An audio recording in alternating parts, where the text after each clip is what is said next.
यह घटना विस्मयकारी है, हमारे मन को तोड़ती है।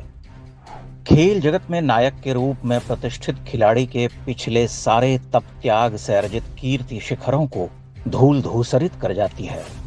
हम विश्वास नहीं कर पाते, परंतु हमारे समय में हरियाणा और पूरे देश के दो सबसे बड़े पहलवानों ने अपने यश को अपने हाथों मिट्टी में मिला दिया।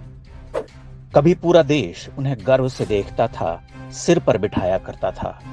भारतीय पारंपरिक खेल के आधुनिक योद्धा जो वैश्विक रंगमंडल में अपना खम ठोक चुके थे, अब पराजित, मलिन, श्लथ पड़े हुए हैं।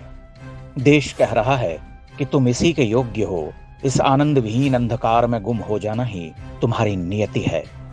आश्चर्य है, परम आश्चर्य।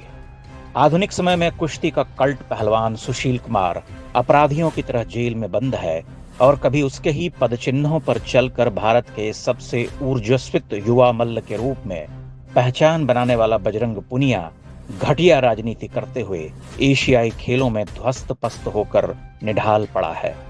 वो सारे पुराने दमकते हुए मेडल बुझ गए हैं, केवल यह पराजय रह गई है, क्योंकि यह साधारण हार नहीं है।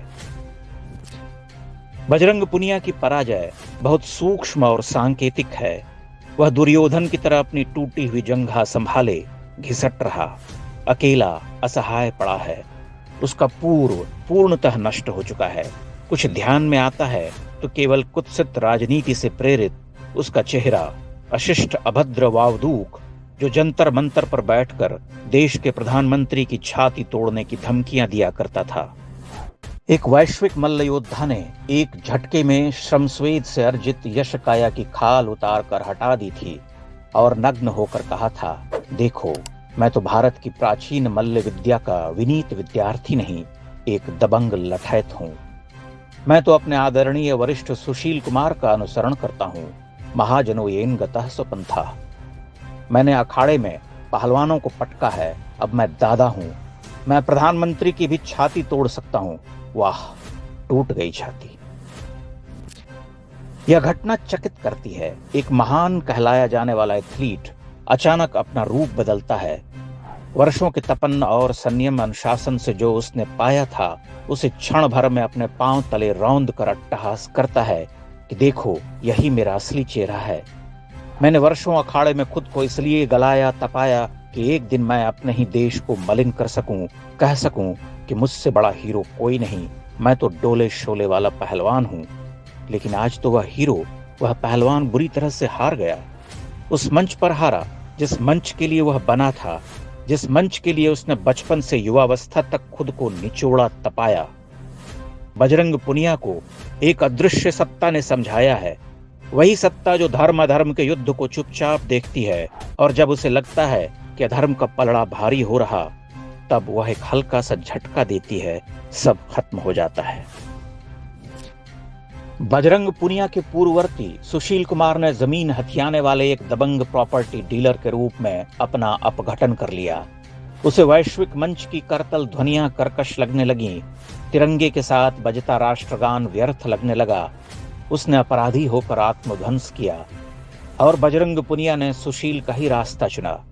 सुशील ने दब छुप कर किया था, बजरंग ने निर्लज्ज धृष्टता दिखलाई। उसने पहलवानी को उसकी मर्यादा के मंच से उतार कर सड़क पर बिठा दिया। वह वहीं से खम ठोंकने लगा, यही मेरा स्तर है। आज बजरंग पुनिया एशियाई खेलों में अंकहीन रह गया, पराभूत होकर लौट रहा। वहां भी वह लठैती वाली देह भाषा के साथ गया था।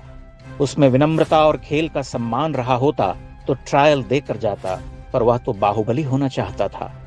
प्रधानमंत्री की छाती तोड़ने की मदमाती हुंकार भरने वाला अब उसका गर्व से फूला सीना नहीं रहा। वह क्या उत्तर देगा, कौन से बहाने बनाएगा? बजरंग पुनिया की यह पराजय साक्षात ईश्वरीय दंड का विधान है। उसे याद रखना होगा कि फुटबॉल की महानतम प्रतिभा मैराडोना की कीर्ति पताका भी मुरझा गई थी। कभी पूरा विश्व उसके लिए पागल हुआ करता था, फिर एक दिन जब वह नजर से उतर गया तो मैदान खाली पड़ गया, सन्नाटा रह गया, साए साए करता हुआ। हजारों हजार की उन्मत्त भीड़ के सामने जादू दिखलाते हुए उसके पांव शिथिल पड़ गए। वह नशेड़ी अपराधी होकर ढल गया। इस संसार की सारी कीर्ति रश्मियां तभी तक दमकती हैं जब तक उन रश्मियों को अर्जित करने वाला विनयशील कृतज्ञ रहता है, जिस दिन वह बेलगाम होकर हुंकार भरता है, स्वयं को प्रतिभट कहता है, उसी दिन उसकी सारी कीर्ति रश्मियां बुझने लगती हैं।